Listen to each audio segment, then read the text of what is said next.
As someone who's been telling stories and experiences from my life for way too long, I feel like you've gotten the general gist of the type of person I am. There's very few things I haven't talked about that express new information about myself, but there's a chance you didn't know about this one. It's not that I'm embarrassed or ashamed or even keeping it secret. I've just felt like it can rub some people the wrong way, and I simply haven't really felt like opening that can of worms yet. But it is something I'm relatively passionate about, and hope I can navigate the topic in a casual way that's more talking about my thoughts on it, non-preachy style. I'm vegetarian. Based on that buildup, I'm sure some of you thought that was going to be much more abhorrent. But look, I'm just trying to establish the tone here. You can never be too careful. It's been almost 10 years since I've eaten meat, and I think the craziest part is that it wasn't really even on purpose. Back when I went to college for a single year, I was living on my own for the first time. To make a long and complicated story short, I didn't know how to feed myself, developed a really unhealthy relationship with food, and it ultimately became this whole thing. It happens to the best of us. But the best of us also know that it's not good for your well-being, and despite how scary and difficult it is, you need to make a change. After a lot of trying and failing to get back into a healthy mindset with eating, I decided to sit down at a computer and study nutrition to feel more confident in my choices with food, and use knowledge to make it all a bit less intimidating. I spent a long time doing my own research, looking into all types of articles and studies on food when I stumbled onto veganism. Despite it being a bit more limited with what a lot of people are used to eating, for me, it sure was a hell of a lot better than what I was feeding myself at the time, which was almost nothing at all. So we take those little steps. I was interested and decided in that moment that I would attempt going vegan to simply see what happens.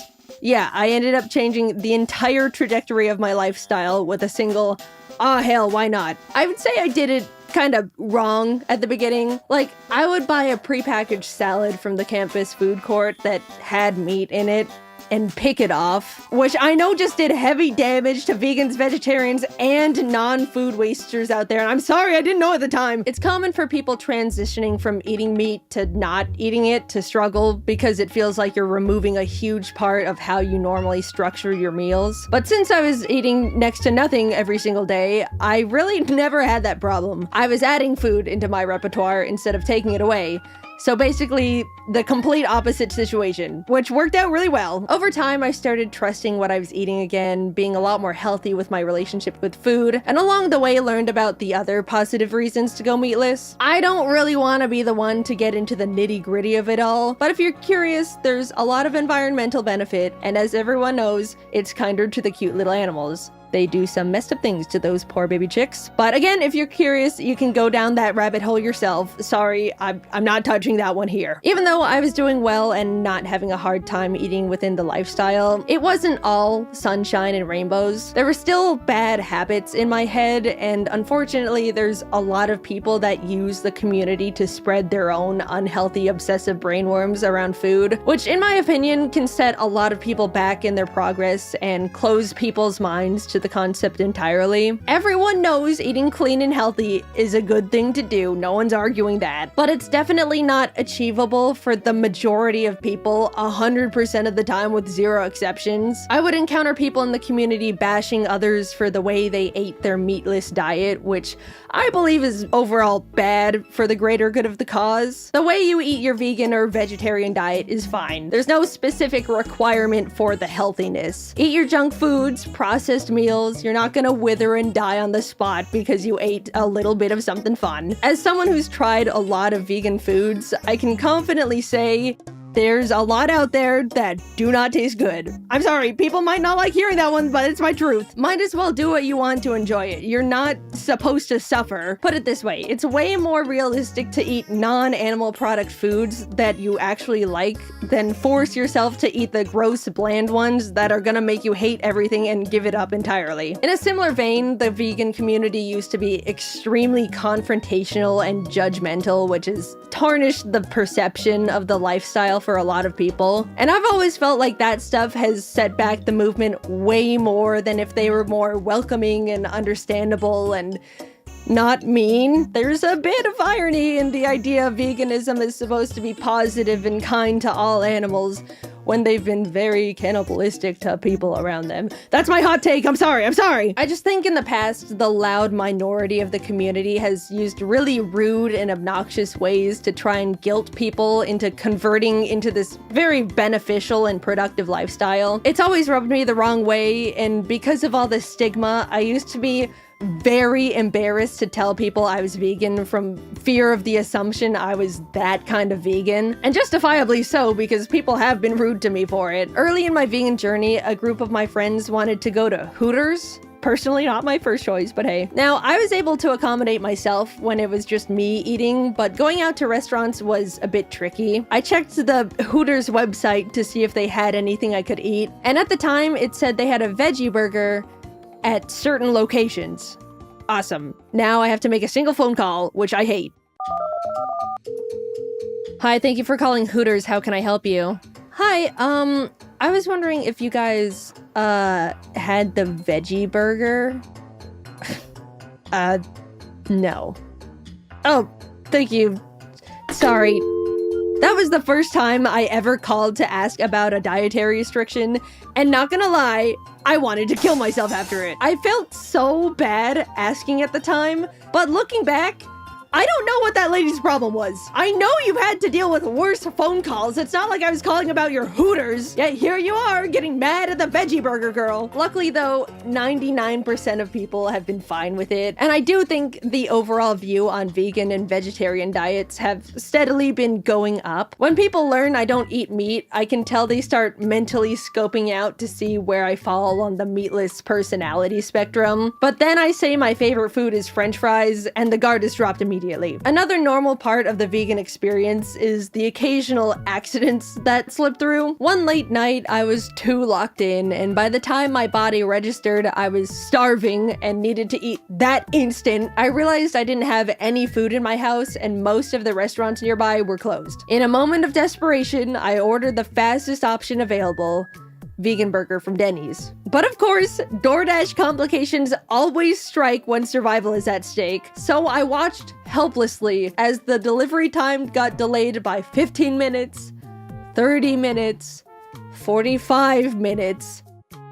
It got there an hour and a half late. The moment the bag touched my withering hands, I was ripping it open and scarfing that burger down like a dying vegan hyena. As the food was hitting my stomach and vision was coming back, I noticed they got my order wrong. I had just scarfed down 3/4 of a normal hamburger. The only way I can describe that feeling is a simple welp. And yes, my stomach was cramping all night. I learned a valuable lesson that day. Never lock in that hard. Once, Jacob and I were in Texas sitting down at a Mexican restaurant. I was prepared to struggle with options because, you know, Texas. But saw they actually had veggie tacos on the menu. Wow. Maybe the world has progressed with providing meatless options more than I thought. Even Texas is... Alright, so turns out veggie tacos in Texas can translate to the only thing on the menu that has vegetables.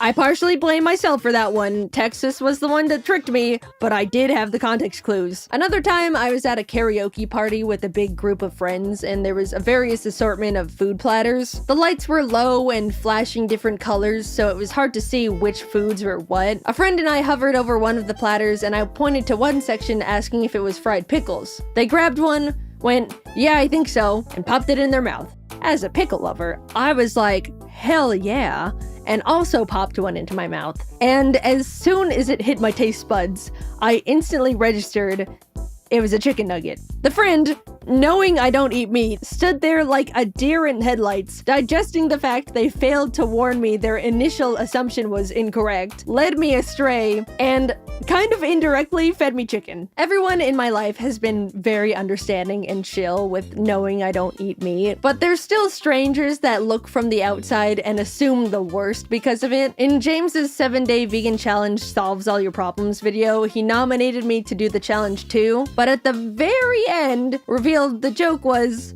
I'm already vegan.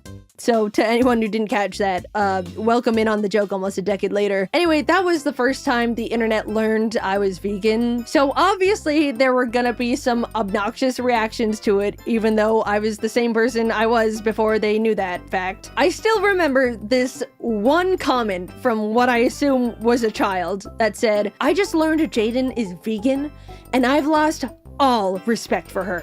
Literally, how does that fact even affect you, child? I wasn't even the one who said it. I cannot believe he got under my skin with that one. Not because it's mean, it just doesn't make any sense. Just so confidently stupid. This was like 9 years ago, so I assume he's an adult with more sensible worldviews now, but I still hope he's doing bad. Grudges aside, I kept being vegan for many, many years. The lifestyle was really easy when I was eating on my own. The hardest part was honestly how it affected my social life. Whenever I wanted to go to a restaurant, I'd have to check the website ahead of time to see if I could eat anything. My friends were always having to accommodate me. No one ever said they minded, but it still didn't feel great on my end, even being a little bit of a burden. You don't really realize how big food is in culture and socializing until your diet doesn't line up with the world around you. On the flip side, I never thought meeting someone that has the same food lifestyle as you could be such a huge bonding experience. Whenever I meet a fellow non-meat eater, I instantly feel more connected to them, just based on that. Such a warm feeling. Just two veggie eaters in this big, meaty world. Anyway, yeah, after so many years, I'd be lying if I didn't say being vegan started weighing a bit too heavy for me. I started feeling the friction and restraints more than I preferred. So after a lot of difficult mental back and forths, I begrudgingly decided to get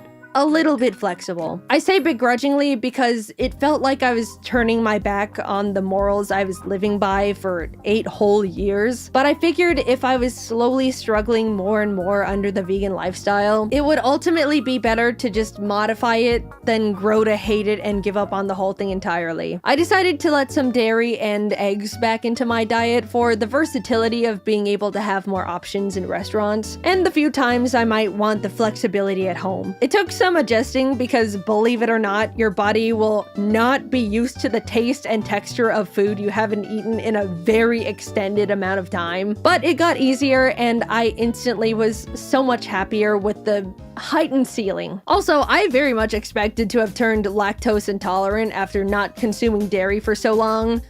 Super lucky to have gotten away with that one, no problem. Really counting my blessings there. A lot of people tell me that they wish they could be vegetarian or vegan, but they can't because they just like chicken too much, or burgers, or whatever specific single food they don't want to give up. And to that, I always say, you can just keep eating those things while avoiding the easier stuff. You really don't need to box yourself into the lifestyle all for the pure label. Any little changes make a bigger difference than you give it credit for, and if you can cut out even a single animal product in your life, that's huge. Or even just have it as a treat every once in a while. Again, I feel like the all or nothing mentality with going meatless is the main thing that makes people too intimidated to try, because being able to make little tweaks to your diet is so much more sustainable for long-time commitment than assuming you're suddenly gonna morph into a completely different person overnight. It's not like you have to decide what you're not gonna eat from a single point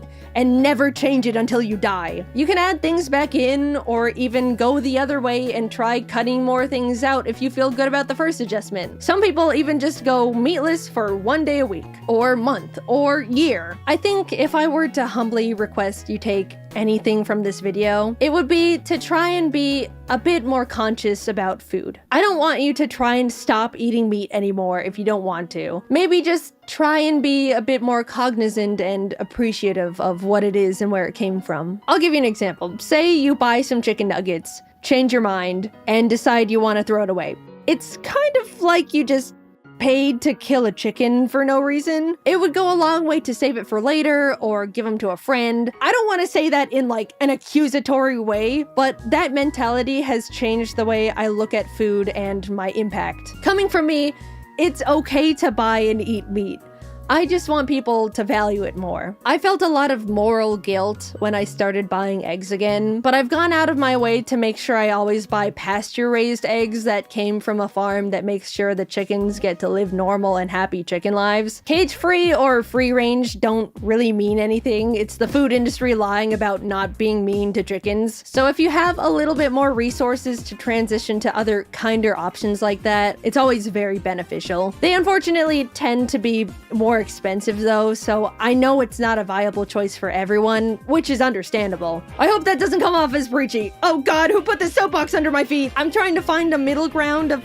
talking about this stuff in an open and non-pushy way while also making sure I can get my thoughts out there. There's just a lot of shady, evil practices in the food and meat industry, so I want to do my best to inform people who do care, because at the end of the day, you do vote with your money. I'm happy and comfortable being vegetarian, but writing this video made me realize maybe I'm finding it a bit hard to be outwardly proud of it. I'm proud of the choices I'm making and the small yet important impacts that come from the lifestyle. But on the other hand, I've seen and experienced enough harsh opinions from both meat and non-meat eaters to understand the whole idea of consuming less animal products still has a ways to go. I stand by the idea that I do think the stigma has been becoming more positive and people have chilled out on both sides over the past few years, but I hope the mentality of it all can continue to be pushed in a more healthy and overall productive direction, because at the end of the day, it really does benefit us, the planet, and animals very much. It might not seem like it when you reach for the dairy-less milk or the impossible meat in the grocery store, or even choose the vegetarian option in a restaurant every once in a while. But it really does. Back in April, Chikawa started teasing their newest project, Chikawa Park. Despite them not revealing any follow-up details at all, I was obviously frothing at the mouth. Over the next few months, information slowly started being unveiled until finally, teaser photos. Oh my god. Chikawa is real. I had to figure out how to go. But to anyone who knows how Japan works, you'd understand this is a much more difficult mission to accomplish than suggested, because practically everything is executed through randomized lotteries. You can't just camp a website and refresh 5 times a second in hopes of being the first to buy all the tickets to resell like the barbaric ways of the West. You apply alongside 100,000 million people, then pray on your hands and knees to the gacha overlords, knowing you ultimately have no power in this world whatsoever. I lit my manifestation candles and let the overlords choose my fate when I secured tickets.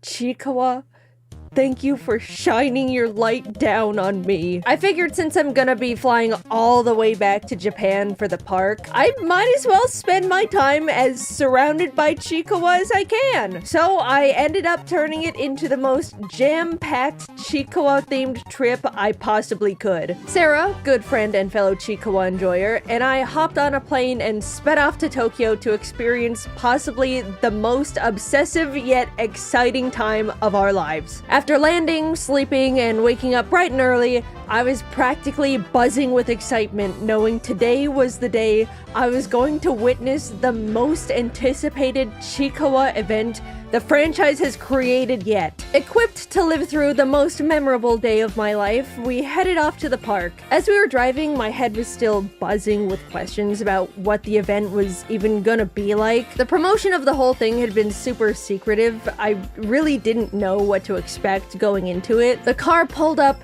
and we were greeted by giant Chikawa and friends wrapped around the building. This is how I knew it was gonna be huge. Please prepare yourself. We walked through a very hypnotizing Chikawa portal that opened up to the welcoming first room. You could sit in Raku's car, see Shisa and Ramen Yoroi-san chatting together, and even spot a cheeky little Momonga and Furuhonya. Also, naturally, there is a huge wall of Chikawa hats and headbands for purchase right out the gate, so you could walk around sporting your Chikawa Oshi. I will say they went all out on the character headband selection. selection. Almost every single guy in the series was there, including the random enemies. As someone who tends to like super obscure side characters in series, it warmed my heart. Deeper into the room, you can find a real-life replica of Chikawa's actual home. Please don't disturb them too much though. They're very busy studying for their reading exam. Good luck, Chikawa. I know you can do it this time, buddy. What was super cool was the specialized little photo booths they had. You and a friend,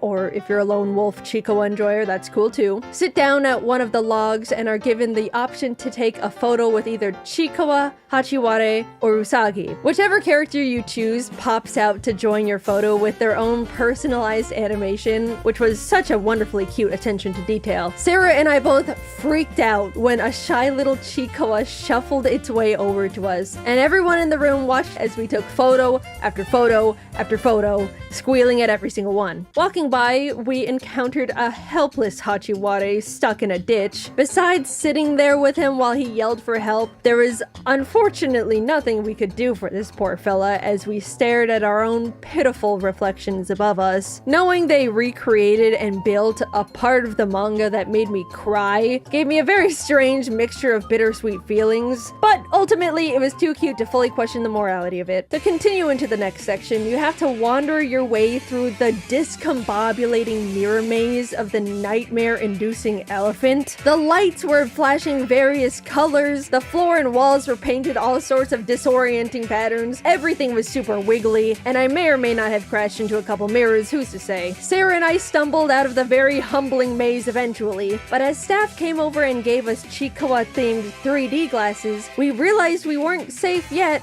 as there were multiple screens of various enemies hacking and slashing and call-fat spitting in our direction. You really don't realize how many evil, treacherous creatures there are in the series until you sit in front of every single one as they try to get you. In fact, I'm realizing now a lot of the experiences Chikawa Park puts you through are the evil, messed up, life-threatening parts. True Chikawa fans know the series isn't all sunshine and rainbows like you'd expect looking at it from the outside, but that is the part about Chikawa that I love the most. Even in the most wholesome of lands where there can be giant rivers of miso soup, meadows of plants bearing toasted buns, and friendly neighbors that just want to buy cute pajamas, you can still get hit with 8 whole days being kidnapped, starved, and thrown in goblin jail for eating the wrong stupid-ass mushroom. Such is life. Don't stress too much though. As you can see, things find a way of working out as the giant Cyclops Ode thrashes his way through the goblins at true scale. I really liked this section. After you all nearly escape being eaten by goblins, you're led into the shelter of a nearby temple. Chikawa and Hachiware bear curious looks, innocently wondering what could await them ahead. And as you pull back the curtain of the next room, it's the evil, dark, and twisted snake that curses everyone with eternal yearning for the mines, already amassing an endless hallway of brainwashed civilians. Which masochist on the design team pitched this one? Who was it? No, they even have crystallized Usagi. There's a tried and true hater amongst the Chikawa Park designers. And honestly, they deserve a raise. As you try to hurry your way out of the temple, Hachiware is seen having to unsheath his tiny claws in self-defense of a guard. Up ahead, Chikawa hides behind a mirror as the snake tries to zap them with his crystallizing gaze. It's implied the beam reflects off the mirror and kills the snake, but they don't specifically show it. Yeah, I suppose we should draw the line at actual death in the silly little Chikawa Park experience. Everyone is busted up and bruised, but finally free to leave the malevolent temple. What lies past these doors? Well, with the craziest luck, we happened to be there as Chikawa and Momonga were out that day to greet people. I almost crumpled to the floor right then and there in front of every single employee. Hi, Momonga. I'm a big fan. Don't listen to what the people are saying about you on the internet. They were so cute and energetic, and they even had Chikawa Park headbands of their own favorite or related characters. Any knowers? After many photos with our fave, I don't care if you hate him, you can pry Momongo away from my cold dead fingers. We were led upstairs to the second floor of the park, and as we ascended, my jaw was left behind. The entire second floor of Chikoa Park was completely dedicated to custom, exclusive, never-before-seen Chikoa merchandise, which, yes, does imply the full story of the walkthrough experience on the first floor is you living peacefully in the world of Chikoa, getting trapped in an inconceivable nightmare maze, somehow escaping only to find yourself being jumped by every violent creature within a 10-mile radius, being thrown in goblin jail, breaking out and running away to a nearby temple, finding yourself surrounded by enslaved creatures controlled against their will to do grueling manual labor for eternity by an evil snake that crystallizes one of your best friends, watching poor anxious Chikoa pushed to kill in order to release the curse, and everyone escaping within an inch of their lives.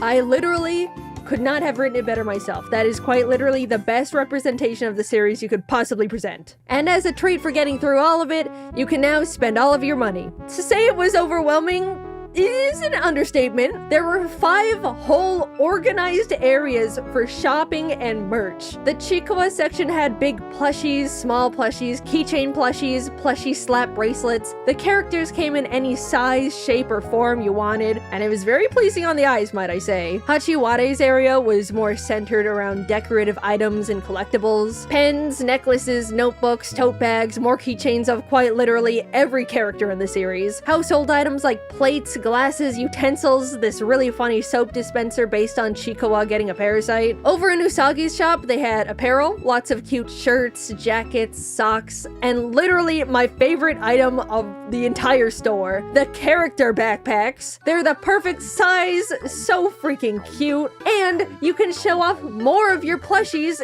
in the front pocket. Yes, I got the Momonga one. You'll have to kill me to silence my truth. Across the floor was a themed area for popcorn, cookies, various other snacks, but the part that stopped Sarah and I in our tracks was this custom keychain maker section. There were so many charm options, letters, shapes, characters, references. Sarah and I spent like 15 minutes sitting on the floor together trying to figure out what we even wanted to make. There were too many possibilities. This was probably a lot to digest all at once, so to take a little breather, we can play the little carnival games around the corner. Meatball Korogashi is simple. Roll meatballs down the chute to try and get it in the skee ball hole. You get a trial roll, which Sarah and I both sunk, and then 3 real meatball rolls, which Sarah and I both utterly failed. In the other game, Kumonosu Catcher, you had to fling the butterfly-ified Chikawa, Hachiware, and Usagi into spider webs. Kinda messed up, but look, I'm here to win.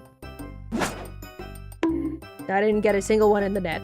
I was just trying to keep them safe. Sarah actually got one in and won a giant Chikoa pillow. Questionable morality yet again being presented in this twisted establishment, but God, it's a good pillow. Chikoa Park is such a wonderful celebration of the franchise, and I'm so happy it's been successful enough to earn such a grand building and experience. There are so many little details crafted with love and dedication that any Chikoa fan would appreciate, and the inclusivity of all the characters means there's something for fans of any creature. Yes, even that evil goddamn star that I want to splat with a fly swatter. Alright, well, that's, why are you're looking at me a little funny, I don't know what you want from...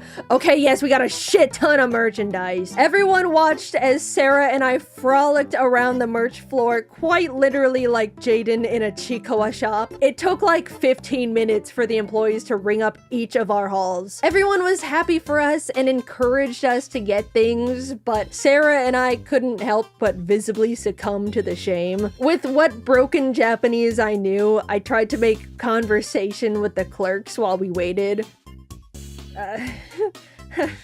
Sumimasen. Chikoa daisuki. Hazukashi. If you're wanting to see the Chikoa Park Hall, you're getting a bit ahead of yourself because you might have forgotten we still have more Chikoa locations to go to. There's more. so much more to add to the final haul. Next up was the Chikawa Ramen Shop. The theming of everything was so fun. It was just like a little Japanese ramen spot with all the characters designed to look like they were employees. And even the glasses and bowls were specifically designed to match the atmosphere. Sarah ordered a Momonga soda, which looked like she enjoyed, and I couldn't help myself from ordering a Kurumanju beer. Yes, it was noon. Yes, I don't really like beer. And yes, I get drunk way too easily. But I simply could not pass up the opportunity to have a taste of Kurumanju's iconic favorite beverage. While I very carefully sipped on my breakfast, the staple and only food option of the restaurant arrived. The Chikawa Ramen. Since it has pork in it, I unfortunately chose to abstain. Sarah got to eat it though and said it was delicious, so I believe her on that one too. Also, I think I'm drunk now. Luckily, the next stop was right across from us as we walked directly into the Chikawa Cafe. And thank the Lord, because I needed something other than alcohol in my stomach. Sarah and I were fawning over the menu because not only was there more variety, but everything was so cute. Momonga Furuhonya jelly beverage, Chikawa yogurt drink, Hachiwara and egg blanket plate, spicy Chikawa curry, Usagi flan, Momonga parfait, interactable Chikawa weeding tiramisu. Look at this menu, you guys! Humanity has peaked! We took turns tasting everything, and it was surprisingly all pretty good. Nothing was bland, none of the desserts were too sweet. I've seen some comments that the curry was a bit too spicy, but honestly, I respect the cafe's commitment to an actually higher than average spiciness, especially when it's colored bright red. By the way, the special cafe collectibles were so cute. Everyone had a little cafe uniform on, and oh. Since we'd finished up our meals, we hit up the Chikawa store in the Tokyo Station Character Street, as well as the Chikawa Land shop in Shinjuku, which were both simpler, but still very great for general shopping. We were very meticulous to go through and appreciate every section of every aisle, so even though they can be seen comparatively as just typical shops, you can imagine we spent lots of time there too. Despite us going to so many Chikawa locations, nothing ever felt repetitive. Even with the small little shops, Chikawa is somehow just so incredibly locked in on making great merch. I don't know how in the world they do it. Plus, they're constantly spitting out more and more. I thought getting into Miku was awful for my wallet, but I'm sorry, Chikawa. I didn't clock how much skin you had in the game. Alright, so the next place we were headed to was the one Sarah and I were the most excited for, obviously besides the park. The Chikawa Bakery. And it absolutely did not disappoint. The design of the shop was divine, from the colors to the decorative characters, all the way down to the actual baked goods. Oh, it was like nothing we'd seen before. And at this point, we had seen a lot of Chikawa, so you can imagine how much weight that statement has. The treats looked so beautiful inside the display, and there were a ton more options than I was expecting. Everything was, of course, really good. I really liked the matcha momonga croissant, but I thought the Kurumanju red bean bun was the funniest little guy because it just looks exactly like him. I have consumed his beer, and now I have consumed him. Admittedly, Sarah and I absolutely lost a lot of control over the bakery's merch. Every few minutes, one of us would be like, no, I can't justify buying this thing, even though I really like it. Buy it, you'll statistically never come back here ever again. You're right. This was the perfect day. I woke up, was surrounded by Chikawa for 12 hours straight, and then went to sleep. But I'm sure you want to see the damage. Alright, you've been patient. Witness the spoils of our Chikawa adventures through Chikawa Park, the ramen shop, cafe, bakery, Tokyo Station, and store. I admit it looks pretty extreme, but I have an explanation that's not mental illness. Since I've dragged so many of my friends into the Chikawa rabbit hole alongside me, I wanted to get them all gifts to, in a way, celebrate this experience with them. I was only able to bring Sarah along for this trip, but given the opportunity, there would have been so many more people by my side for it. Just that thought alone hit me a bit hard and made me feel really grateful. I grew up with, at the time, pretty pretty niche and uncommon interests, and for the longest time didn't really know what it was like to actually be able to bond with people over shared fixations. Over time, I made friends that got me into their favorite franchises, but Chikwa felt like the first time I was able to get them into my favorite thing and have them genuinely enjoy it. Watching the people in my life take the time to actually get into the manga or anime, talk to me about their favorite characters, send me Chikawa art or memes they found and wanted to share, it felt really new, and I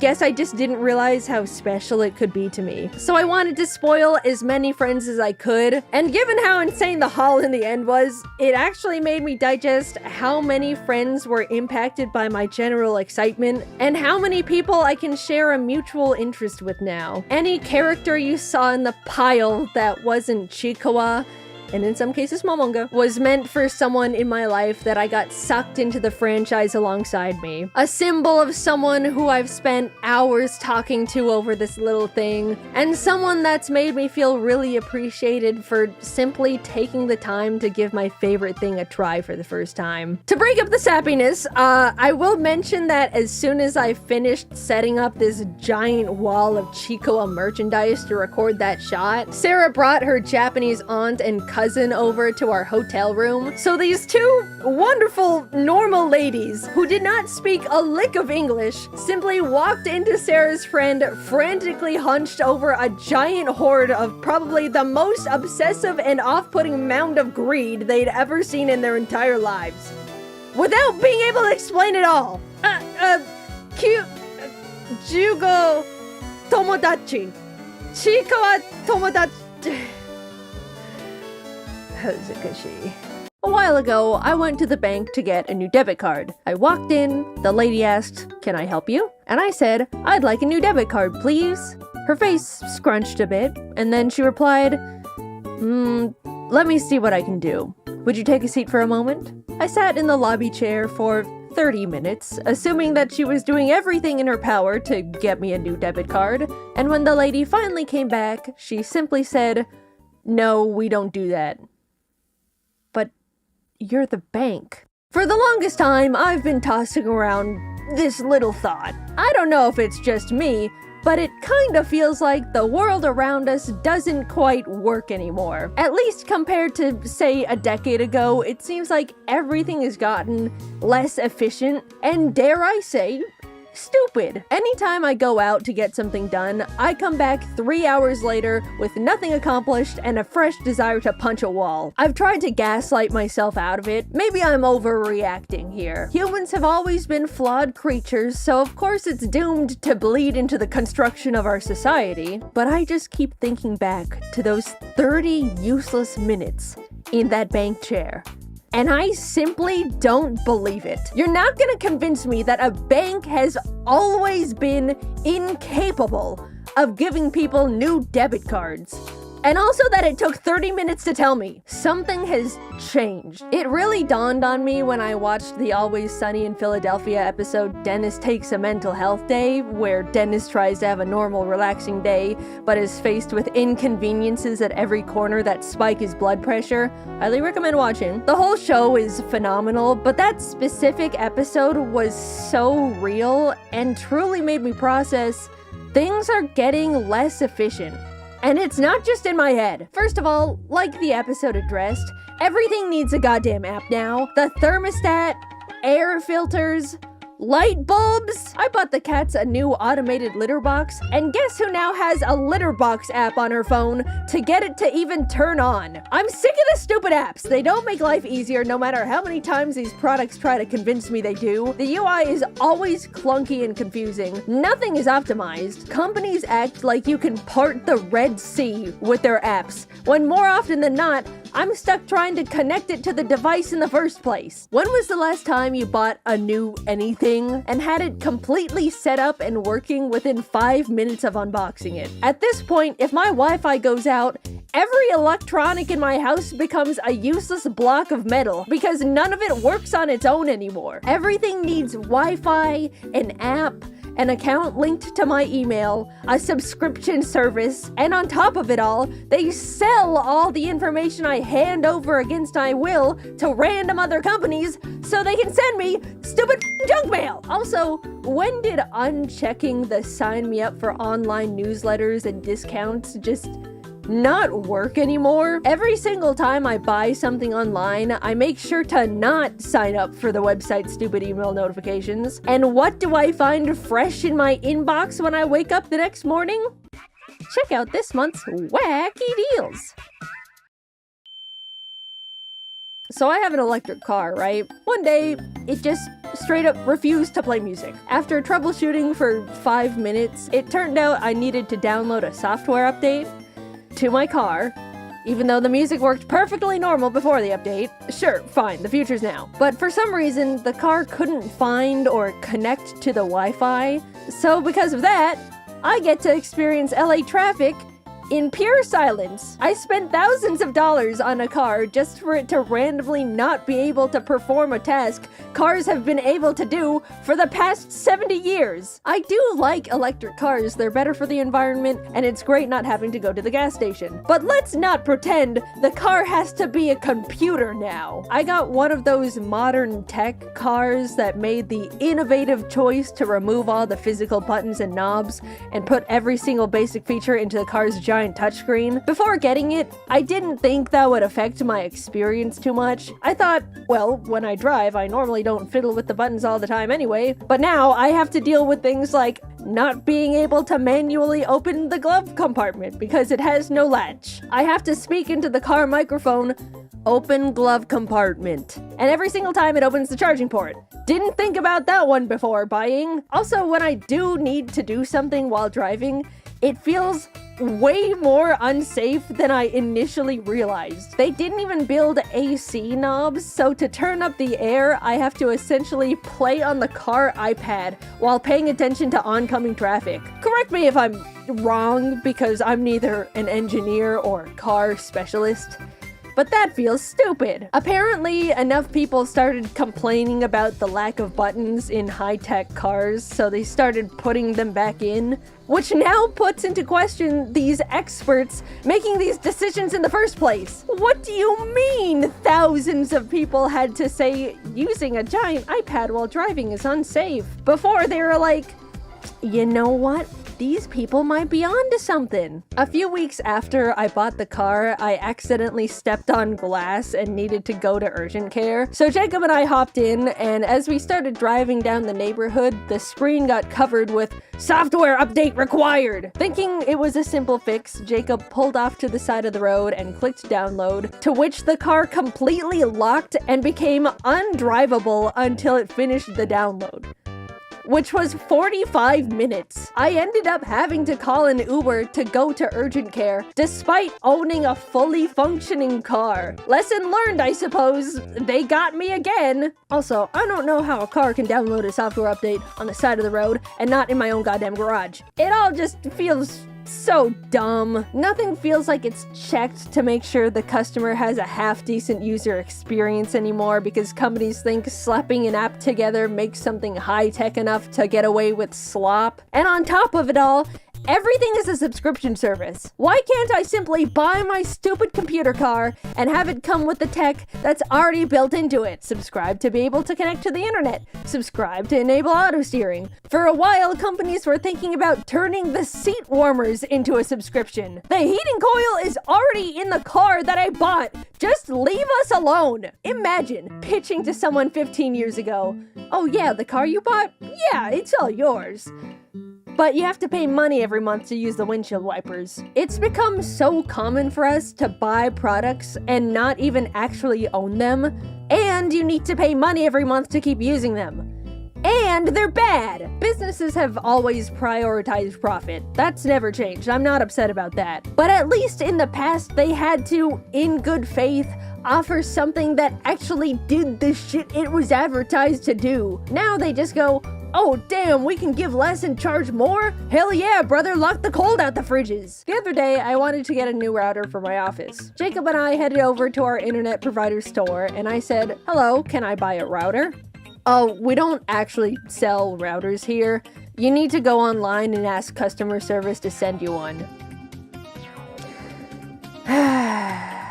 As I was processing this, Jacob decided they wanted to get a phone upgrade. Excuse me, could I actually buy this phone?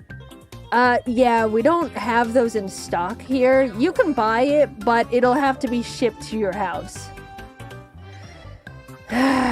We went to the internet and phone store and left with no internet and no phone. What are the employees being paid to do at that point? What's the point in any of it? I get that a lot of shopping has shifted to online, but I really miss simply having the option to go to the store. They're becoming empty husks with a logo on top. Also, excuse me, but I need to ask customer service to buy a router? Just let me exchange my money for the item that you very obviously sell. Anytime I'm told I need to contact customer service, I consider it a lost battle. Nothing exists in this world that is worth descending the trenches that is a customer service phone call. Companies have put it together that if they make everything inconvenient and frustrating, set up enough cryptic hoops to make people jump through, waste as much time as possible, people will just give up. And they don't have to deal with anything. It's sick. Once I needed to call a plumber, but was only allowed to go through a very specific company for the service. So I called in, sat on hold for 40 minutes, as to be expected, and finally got connected to someone. Hello, what can I help you with today? Hi, I was calling to make a service appointment. Alright, sounds good. I'm gonna check our calendar and call back with our availabilities. Oh, okay. Thank you. And so I waited for 2 days, and she never called me back. So, of course, I call back, sit on hold for another 40 minutes, and try again. Hello, what can I help you with today? Hi, I'm calling to make a service appointment. I called before, but no one called me back, so I wanted to follow up on that. Okay, let me check.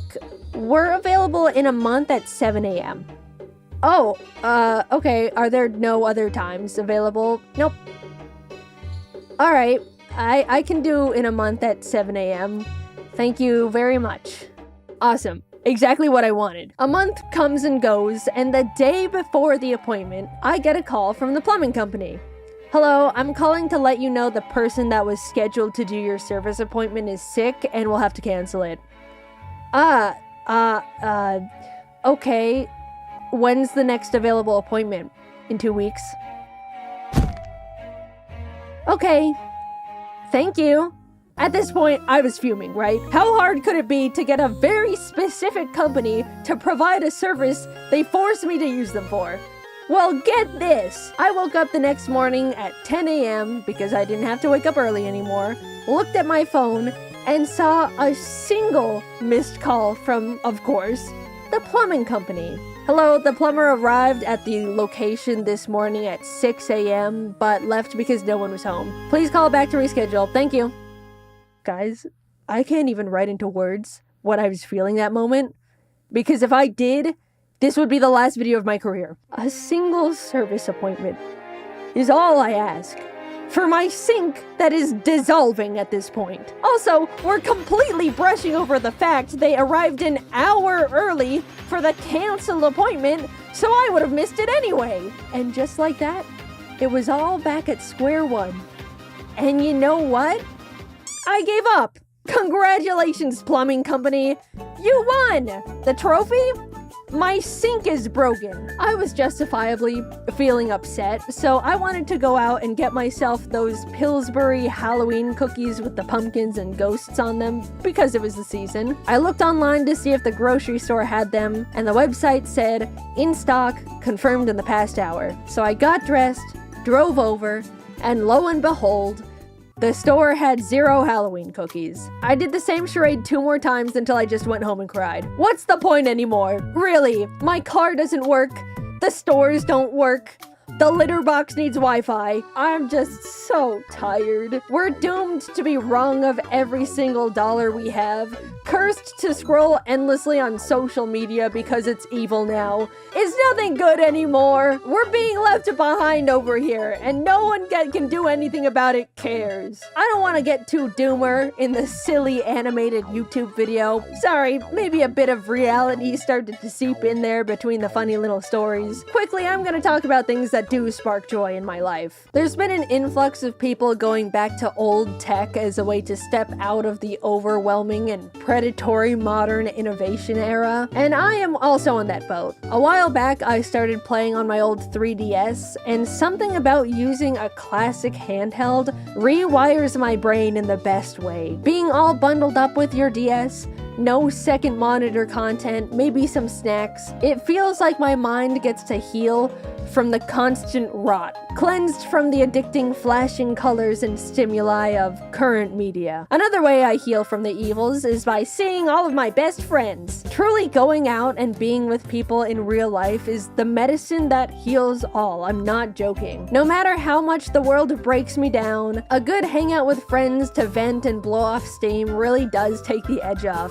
And getting to turn annoying moments that piss you off into something to share with your friends as a funny story is a great way to laugh it off and just move on. I'm sure many other people have their own ways to break free from the ever-looming capitalist clutches, but overall, I've just been trying to go back to basics, depend on things less, not constantly overwhelm my senses. I think it's unfortunate that a lot of us have gotten to the point where we need to police ourselves in what we consume because everything is trying to be the most addictive little parasite ever created by humans with no empathy. But until the pendulum eventually swings back the other way, it is possible to break out of the bubble, and if you've been feeling similarly to me, I recommend giving it a try. In the meantime, even though everything feels like a constant mess, I suppose it does make for funny stories to share. I didn't realize I scripted 2 different complaining videos in a row. I'm really sorry about that. I didn't mean to, and it comes across really negative. But the next video is very, very, very positive. I'm really excited for you guys to see that one. I've been excited about that one for a long time. Thanks for watching. I'm done complaining for a while. It's all out of my system now.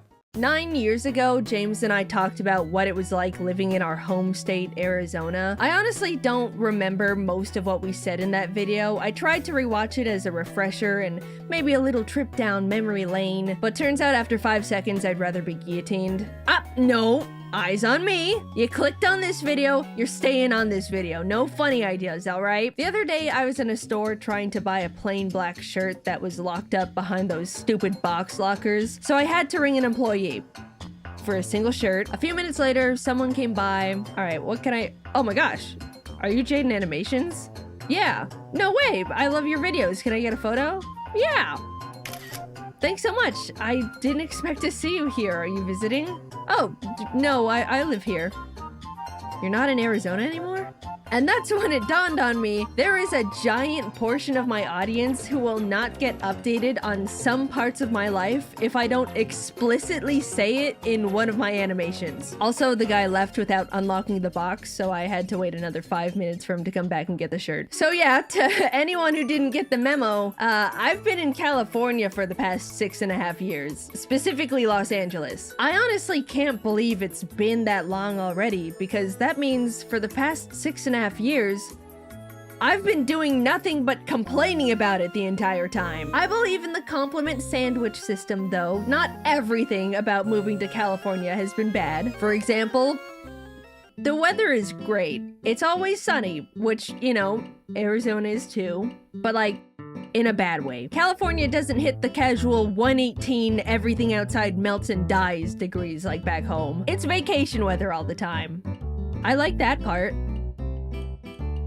The drivers here are assholes. Arizona isn't all sunshine and rainbows in the driving department either. When I was learning to drive as a teenager, my mom told me to never honk at people no matter what because there's a chance they'll just shoot me. But because of the sheer volume of people on California roads all the time, it is a completely different beast. And every single one of them is driving to go kick babies because they hate their fellow man. Compassion does not exist on the California freeway. And by that, I mean blinkers. You know, the very helpful and necessary communication tool that tells people you'd kindly like to move into the lane. It's a sign of weakness here. If you even think about turning your blinker on, every single car in your vicinity will speed up and refuse to let you merge because they cannot handle the idea of a different car being in front of them. How can they get to their destination faster if a car that was in front of them in a different lane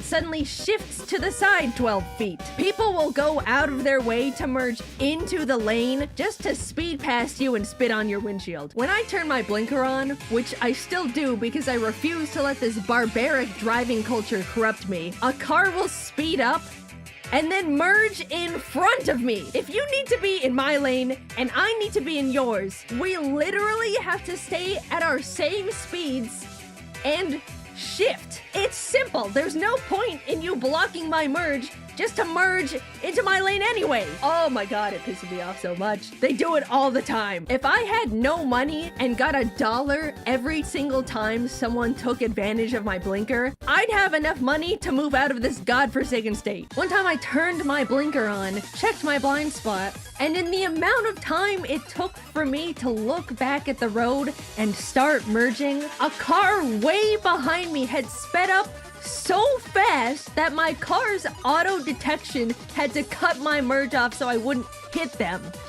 And then that car honked at me! I will kill us both. Alright, the drivers suck, but at least I'm only going a few miles. Not only am I forced to drive alongside these bozos, I'm forced to drive alongside them for way longer than I should need to. The traffic is so genuinely bad, I daydream of becoming a better sprinter to arrive at places quicker because it is genuinely not far from the realm of realism. Either that or get one of those monster snowplow attachments. I mean, seriously, 10 miles? I should not be in the car longer than 20 minutes. Everyone here loves driving 30 over the speed limit anyway. I don't even know what the holdup is. Also, a little tip. If you wanted to find a place to park when you get to your destination, you shouldn't even be driving in the first place. Parking doesn't exist here, it's a myth and a lie. 95% of all locations have 0 parking lots. There's never street parking, and if you happen to be a lucky enough soul to find a spot, you can't slow down to parallel park into it because people are either gonna yell at you for clogging the lane or ram into your bumper. It's just an evil trick. So your only choice is to find a parking garage that costs like $20. One time, my friends and I drove to a One Piece live symphony at the Dolby Theater and decided to park in its parking garage. Oh, what an obvious mistake. Do you want to know how long it took us to get out of that garage after the show when everyone was leaving? 2.5 hours! We parked in the designated parking garage for a show and paid 2.5 hours of our life on top of real life money. So what if you don't have a car? Then you don't have to deal with any of this, right?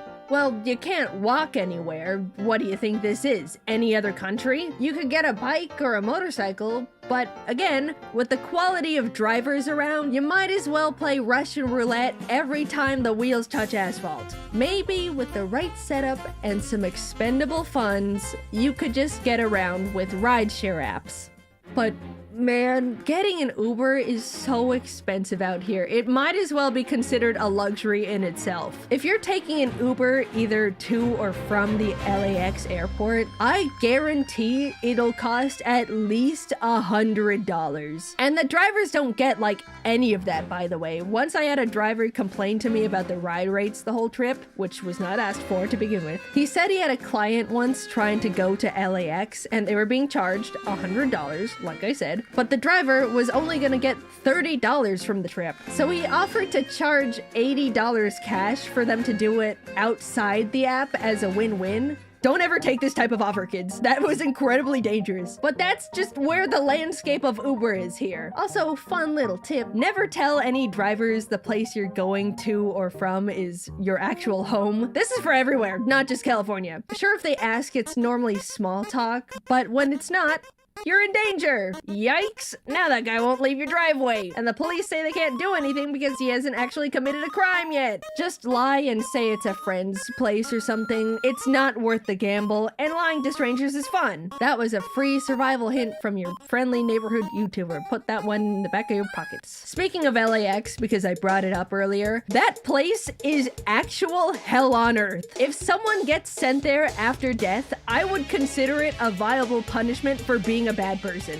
But innocent people are forced to be subjected to it every single day, and it's inhumane. You have every single asshole with a plane ticket in the entire city and beyond enter through the same stupid entrance, forced to drive through the same loop bumper to bumper until they get to their specific gate. No branching paths, no attempts to categorize the types of arrivals, just a single slaughterhouse line like cattle. But in normal slaughterhouse lines, the cattle don't hate each other. I was talking about bad merging before. It is legitimately survival of the fittest in the LAX horseshoe. Absolutely no one will let you merge lanes ever unless you threaten to fist fight them right there on the concrete. One time I sat with my blinker on in traffic that was not moving for 15 minutes straight, and a dude still refused to let me start merging once cars started inching forward. I had to sit there making direct eye contact with him until he was uncomfortable enough to let me get in front of him. It is personal. I am not the same person when I'm in the LAX horseshoe. None of us are. Some dudes in the 1960s decided they wanted everyone that ever planned to visit LA to suffer instantly when they got here. And they simply got away with it. I've spent so much time talking about traffic and the airport. I haven't even talked about living in LA yet. Well, that part sucks too! Everything is so absurdly expensive here, it's almost comedic. Almost. Maybe raise the prices of food like $10 more and I'll start to chuckle. Now a burrito's like $40. I haven't even had food out here that's blown my mind. Sure, it's not bad, but when eating out can get this expensive, I expect something more to write home about. There are some really fancy restaurants around, but I shouldn't have to spend even more money to eat a meal that makes me go, wow, I will remember this. It's become a common pastime for some people to pull up Zillow and look at all the really crazy expensive multi-million-dollar mansions, fantasizing about what they would do if they were to live in the craziest of homes. But the equivalent of that for me and my friends here is to look at normal homes that are just not in California. Oh, look at that one! 3-bed, 2-bath for like $2,500 a month. That's insane. Here, the same thing can go upwards of $7,000. Now, don't get me wrong. I'm very lucky and fortunate enough to not have to worry about finances as much. I can afford to live in a more expensive place here. It's not gonna break my bank. But at the same time, I'd like to still be relatively smart with money. Sure, I tend to splurge on plushies and trinkets. Haha, Jaiden's buying another Miku figure. But outside of that stuff, I'm really not spending money on anything else. I'm not into luxury cars or clothes or any of that type of culture. It's trinkets, plushes, and admittedly a little too much DoorDash. But I have a job that I can perform literally anywhere in the entire world. And I'm sitting here wasting extra costs on living in one of the most expensive cities in America. It feels bad. And I don't know if you picked up on it yet, but I don't even really like it here all that much. So why? Why do I choose to burn extra money just to exist in LA? The single reason is all of my friends are here, and I'd happily shovel extra funds into a giant furnace to be near them because that's what makes a place feel like a true home. But all of my friends are also content creators that can work anywhere too, and if we all just banded together and decided to move somewhere else, that would sure be swell. Unfortunately, it takes a lot of time, coordination, and resources to try and figure out an entirely new place to move a giant friend group of people, so we've essentially soft-locked ourselves here until we can all agree it's time to get out of here. I'll give LA some credit. The main thing that makes it great is the fact that everything is always happening here. There's always some sort of fun event going on. Concerts, tours, random pop-ups. I went to a live screening of the season 2 finale of Severance where the cast got to talk about it afterwards, and that was one of the coolest experiences of my life so far. You name it, it is happening in California. Truly, you will never be bored here if you're always looking for something to do, and I recognize that is incredibly valuable. But at the same time,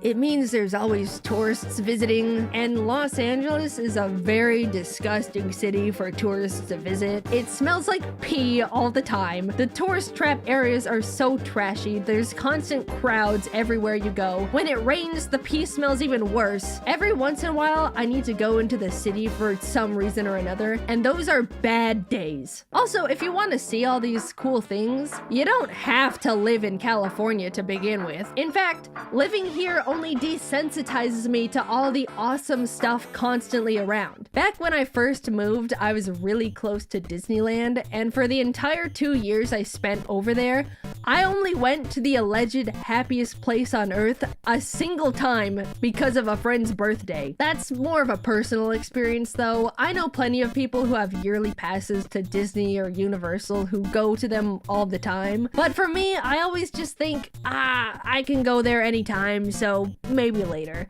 And then later is multiple years. I consider it a privilege to be able to live in LA. It's expensive. A lot of people dream of coming here and making it big. And if you can afford it, you can definitely live luxuriously. But I am just really not built for all that. I grew up in a tiny desert town with like no people in it and prefer to be holed up in my house 90% of the time watching YouTube until my brain is mush. However, as much as I want to uproot everything again to live somewhere else less expensive and more compatible with my preferred lifestyle, I do think LA is a good place for me to be right now. Both the YouTube and animation industry are here. I don't need to travel for most of the events I get invited to, and content creators are always visiting for something or another, so I get to meet a lot of fellow creator friends. I can't say anywhere else in the world can offer all these benefits that specifically apply to me right now, and it's also just a lot of fun. I might not exactly like it, but LA is my home for at least the next few years, and I do get to have a lot of fun here with my friends. It's a toxic relationship, I suppose, but I'm sure in a decade when I'm somewhere else and reminiscing on the past, I'll have very fond memories of it all. So I can complain all I want while I'm here, but deep down, I know California has been such a huge part of the most defining years of my life, and I'll hold a very special place for it in my heart for a long time. LAX and the drivers are just excluded from it though. I'll hate those parts forever. One time I was at an arcade and saw someone with an Ari bag, so I went up to them and said, "Hey, I really like your bag." She turned around, looked straight at me, and said, "Thanks, it's from Jaiden Animations." Oh, cool. And then I just walked away because I didn't know how to salvage that interaction without being weird about it. As someone who has somehow amassed big number on YouTube website, you'd probably expect me to be recognized fairly frequently when I'm out on the town. I do definitely get recognized here and there, but given that almost all of the content I've posted is me in cartoon form, it's much less than you'd think. I don't really expect to be recognized unless I'm going somewhere that attracts people who are more online, such as conventions or Hatsune Miku concerts. Of course, I've been in plenty of IRL content on other people's channels, so it's not like no one knows what I look like, but that barrier has given a bit of cushion on how often people will notice that Jaiden Animations is in their vicinity. The majority of my fan interactions are very positive and follow this general flow. Are you Jaiden Animations? Yeah. Oh, that's so cool. I love your videos. Can I get a photo? Yeah. Alright, thanks, bye. It's simple, it's streamlined, everyone's happy. Of course, not every interaction goes like this, and naturally, people always want to know about the outliers, the bad interactions, the weird ones. Any freaks out there that you've met, Jaiden? I'm lucky enough to be able to say, you guys are pretty normal. There's not really any single experience that comes to mind when people ask me that. So thank you. Gold star to every single person I've met in my entire career so far. However, I do have some funny stories I've collected. Like one time, Jacob and I were sitting down at the Toadstool Cafe to film for their video about Nintendo Land when this one guy walked by and recognized Jacob. Oh my gosh, are you Alpha Red? Yeah. Oh, that's so cool. I love your videos. Can I get a photo? Yeah. You know, everything's going as per the script. At this point, I piped up and asked, would you like me to take the photo for you? And as I said that, Jacob and I both saw that the guy suddenly recognized my voice, and therefore, me. Now knowing there were 2 YouTubers at that table, he started to ask if I was Jaiden, but mid-sentence realized that if he was incorrect, it would look a little tiny bit racist. You know, you can't always just assume the Asian girl with Alpha Red is Jaiden, even though 90% of the time you'd be correct. So he ended up pivoting halfway through to cover for the mistake, which ended up like this. Would you like me to take the photo for you? Oh, correct me if I'm wrong, but who are you? Of course, we knew what he meant. I say I'm Jaiden, everything is fine, we all take a photo together. But being able to see the line his brain took in real time was so funny. It's one of my and Jacob's favorite stories because he meant it so well. Like, I completely understand what happened. But also asking, sorry, but who are you? To someone offering to take a photo is just... I would love to meet that guy again and just tell him how much we loved that interaction. Dude, if you're out there, I hope your Toadstool Cafe food was good. Because ours wasn't. There actually have been times, though, where people have thought they've run into me and were just wrong. I've seen tweets tagging me like, OMG, just met Jaiden Animations! As I'm currently sitting at home looking at a photo of some poor random Asian girl. When we were all on tour for Scribble Showdown a while back in Chicago, James and Emily went to go look at the bean, and James ended up getting recognized. While he was talking to the group of people, one of them saw Emily and went, oh my gosh, it's Jaiden! James immediately starts laughing his ass off trying to correct them, but somehow wasn't clear enough because when they were all taking a photo, they were like, Jaiden, get in front! Another time, when Jacob and Joe posted a video of themselves playing Mario Wonder in a GameStop, at the very end, Joe turned the camera around to the girl filming and said, are you Jaiden Animations? The bit being it was our friend Sarah Moon, who is not me, but has been called Jaiden by confused viewers in the past for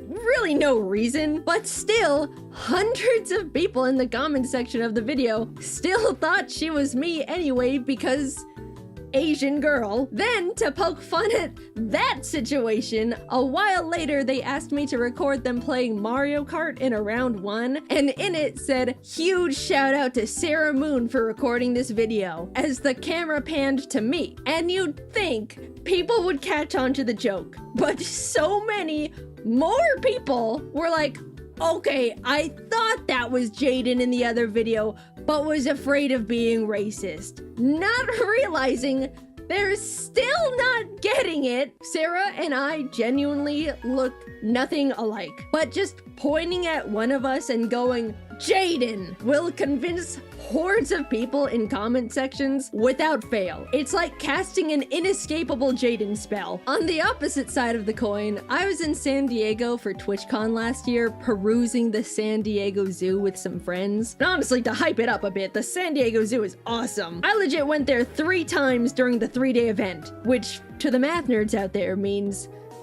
I went to the zoo more times than the actual convention. Anyway, someone ended up coming up to me with an excuse me that I registered as I was being recognized. So I turned around, expecting the typical fan interaction. Sorry to interrupt, but are you Emaru? I was stun locked. It threw off my whole script and I accidentally blurted out, oh, no, I'm not. I'm sorry, I'm just Asian. And the guy didn't really have anything to say about that. He just went, oh, okay, thanks. You know, it was a nice little dose of humble for me though. I got a kick out of Emily and Sarah being called Jaiden, and now I've been struck by the Emaru hammer. Look, I'll be the one to say it though. None of us look like each other. We're just Asian women on the internet, and not even the same kind. So yeah, if you ever think you see your favorite Asian creator in the wild, make sure you double check. Sometimes I can tell people are secretly Googling me before asking for a photo just to be sure.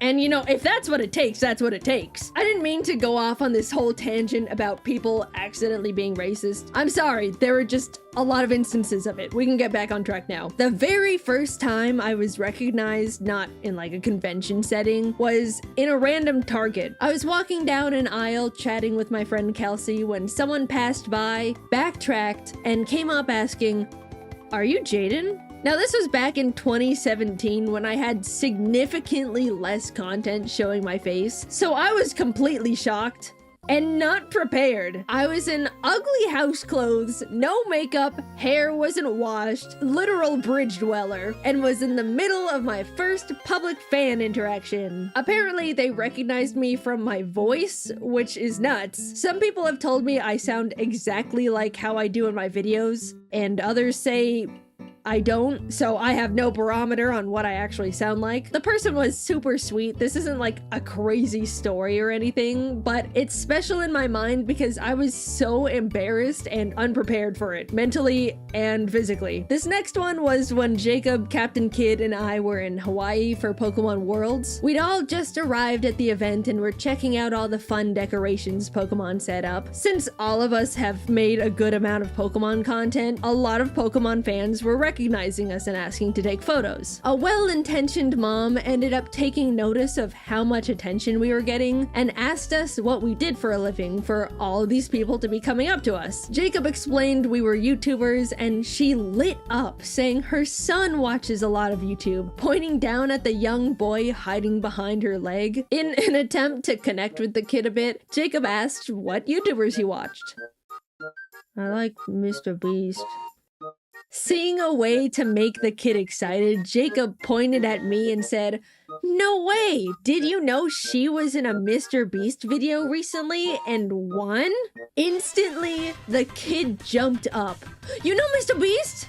"Well, like, kinda. I've talked to him before, but will you tell him to give me $1 million? First of all, hilarious situation to suddenly be thrust into. Second of all, now that the kid was suddenly not hiding behind his mom's leg anymore, we could see he had a giant gold chain around his neck, sporting a framed PSA graded base set first edition Charizard. Little dude, do you know how much cash you've got around your neck right now? The card was graded like 9.5 as well. I have no idea where he got it from. Like, you always see those "can you give me $1 bajillion" comments on Mr. Beast stuff, but it was surreal to witness it in real life. Like, it's real. Gold chain Charizard Mr. Beast kid has been cemented in my memories, and he didn't even know who we were. Also, for the record, after I won the Mr. Beast cube, my emails were an absolute wreck of random people begging me for money. "Can you give me money? May please get some money? Hi, JD." Not my name. "Just 10K, thank you." Heart. Someone straight up sent me a PayPal invoice for $10,000 with no message attached. Just an outstretched, grubby little hand in my inbox. Guys, I didn't win any money from that thing. You can stop emailing me. We gave it all away to various artists all over the globe to support them through their art school, which was an incredible opportunity, and I was very happy to support artists, and I wish them all the best of luck with their degrees. But stop emailing me for money!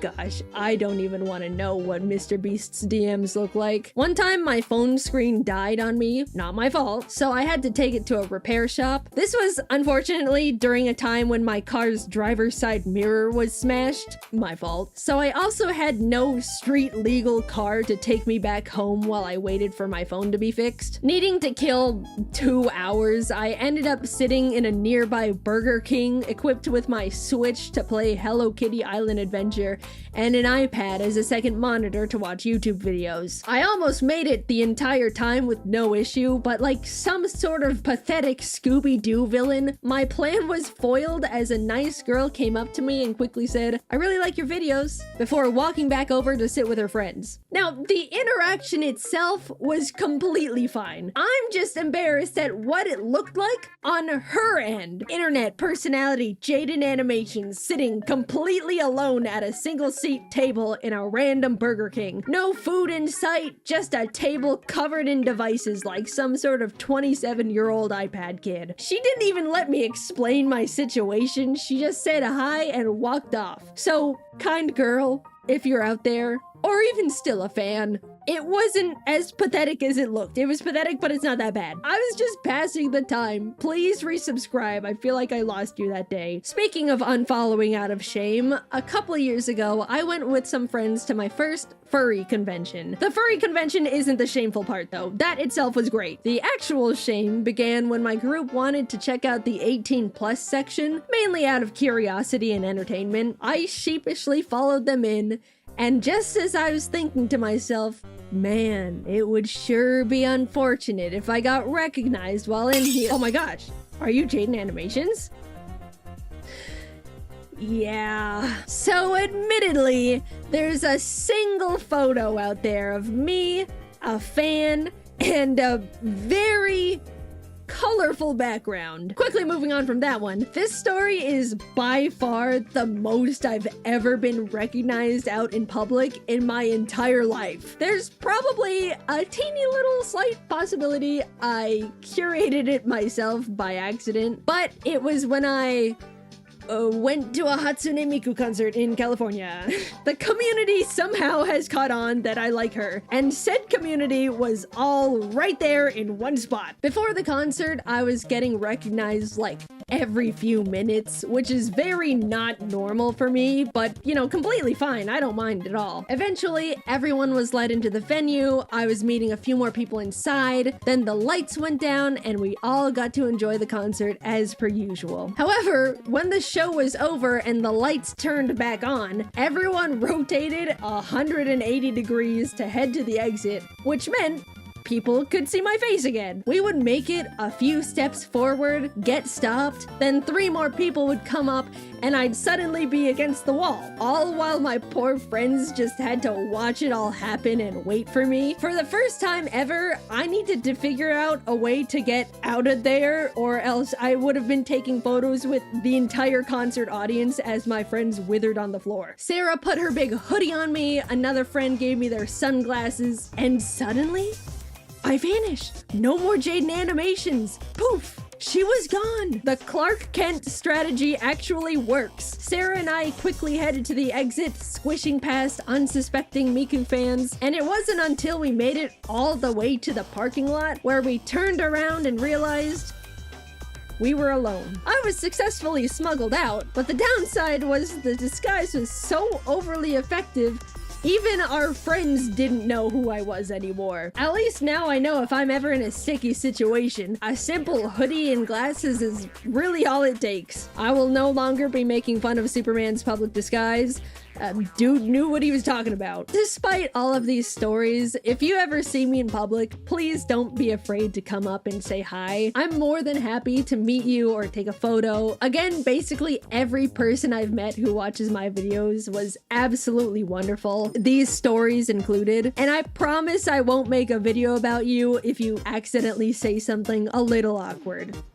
Unless it was really funny and the world needs to know. Also, I can tell when you recognize me, I've essentially got a spidey sense for it by now, and it's more uncomfortable for both of us if you just stare at me for 30 minutes and then leave. Please, just say hi or something. It's okay. I'm lucky to have such a normal and kind group of people watching my content, and I do really enjoy getting to meet you guys. I guess if you were to take anything from this video, make sure you know it's actually me.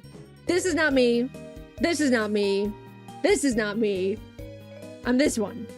Hope that helps.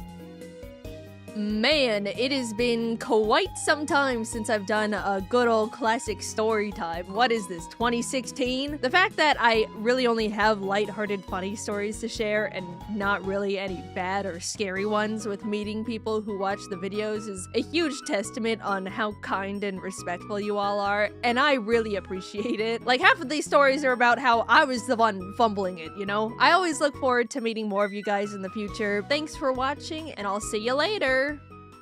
When I say I was almost in Squid Game, I specifically mean Netflix's reality show version, not like the actual one where people died. Sorry for a bit of a bait there, but also I'm not lying. So before I get into that whole story, I need to explain how I was even put in that situation to begin with. Early last year, Jacob, our friend Joe, my brother Jax, and I all went to this little Squid Game pop-up event hosted by Netflix. It looked interesting, to say the least. A combination of curiosity and boredom are what convinced us to buy tickets. Our Uber took us to the location provided, and we were dropped off at a scary back alley in the streets of LA. Are you sure this isn't a setup for, you know, the real thing? We hunted down the entrance, headed up Squid Game themed stairs, and inside was a big lobby with merch, snacks, decorations. You know what else was in there? No other human beings. We were the only ones there, along with the shape guys that were just staring at us. Are you sure this isn't— I don't know anymore. Staff signed us in and gave us numbered wristbands. What? It's like Squid Game! Eventually, more contestants showed up, and soon enough, we were herded into the starting room, decorated very much like no one actually cared about this thing. And if they did, corporate ruined it. The staff guy gave us the rundown on how the event was gonna work, all the rules, such and such, but sprinkled throughout the explanation were like a lot of safety hazard jokes. I know the concept of the whole thing is rooted in playing dangerous games and dying and ooh, evil dystopian. But he was saying things like, don't lean on the walls, you might rip through it, and I don't want to fill out any paperwork if you hurt yourself. Don't touch anything that you shouldn't touch. I don't want to have to fill out paperwork again. He was very anti-paperwork, like way more than the actual human safety part. Based on what we've seen so far, our group knew we were about to experience exactly what we were hoping for, but with not the death part. For the first game, we were led into a room with lines of glass squares. What? It's like Squid Game again! The glass jumping part! When it was your turn, the pattern on the 10 squares would be shown, and you needed to memorize which tiles to step on. It's like, well, I guess it's kind of like Squid Game. Kinda. The first batch of people stepped up, the patterns all flashed, but before anyone could begin stepping on glass, they were instructed to hold it and only take one step at a time. For the whole game, we had to watch everyone take one individual step, stop, wait to be confirmed, then take one more step. For 10 spaces, in like 6 groups total. Also, I think that whatever mechanism they used to track if people were out or not was super busted, because literally only like 5 people in total got their pattern right. Joe, Jacob, and Jax all swore they memorized their pattern correctly, but were eliminated anyway. I know I botched mine up though. I've got paper shredder brain. They could give me one tile to memorize and I would still forget it. 25 of the 30 people failed their very first puzzle. Now, Netflix knew that if people paid $40, yeah, 40, to be in this shitty little Squid Game event and then had to go home after the first game, they would be pretty upset. So the rule was for the first 4 challenges, no one would be eliminated. Yay, woohoo, phew, that was a close one. In the next room, they tried to combine both the honeycomb game and the marbles game from the show, but what was put together was throw marbles in the shape on the table to win other people's marbles. It was very anticlimactic. Unfortunately, we were only able to gather in groups of 3, so Joe wasn't able to join us. Instead, he was paired up as a third wheel to a random couple that was obviously here on a date. Jax cleaned up shop on us. He got all our marbles within minutes. But over at Joe's table, malicious injustice was afoot. Apparently, the 2 people that were in a romantic relationship ganged up on Joe, and after taking all his marbles, just split them up between each other. Despite there being no actual stakes in the game, Joe was furious simply out of principle and swore to get revenge on them somewhere somehow. Before he could even start any beef, we were brought into the next room, and again, we're split into groups, this time of 4. They really liked group activities in this thing. Walking through the doors to the challenge, everyone was stationed around a respective gift coffin. After opening them up, it was revealed we were going to be playing a big version of Operation, the game where you try to pick up fake little organs with fake medical tools without touching the sides. So, simulated surgery. Like, I guess that was kinda in Squid Game. At least they decorated the boxes like it, but I mean, we're really pushing it at this point. Jacob and I randomly got paired up with this married couple, and the 4 of us started inspecting the tools when suddenly the woman goes, "Oh, will you pass me the forceps?" She's a surgeon. Oh my god, we just happened to be paired up with a lady whose literal job was operation. The challenge began and the 3 of us took our hands off the tools, she cracked her knuckles, and we watched as all the plastic organs were suddenly out of the prop body. Not surprisingly, our team was the first to finish. When we got back together with Joe and Jax, we explained how we got super lucky to be paired up with an actual surgeon that literally soloed the whole thing, and Joe was like, "Wait, that guy was a surgeon?" And Jacob and I had to shake our heads and say, "No, Joe, she was a surgeon." Damn it. Now that we were entering the 4th challenge, it was time to get serious. This was the first game where people would start getting eliminated for realsies. But not realsies. Everyone was split into 2 groups and taken to one side of a wall where there was a bunch of prop boats. It was a kind of not really IRL version of Battleship where we had to try and shoot down all the other side's boats, and the team that won would progress into the 5th game. I would describe this idea as good enough. Sure, you know, we didn't get to choose where to put our boats since they were bolted to the floor, but I guess we did only pay $40 to be here. For some reason though, the staff member on our side was, we can call it, extremely helpful. At first he was saying general tips, like, so if they still have a 4-tile boat, let's check all the areas that could fit that. You know, saying vague hints to help us out a bit. But by the end of it, he was just straight up telling us, if I were you guys, I would shoot right here.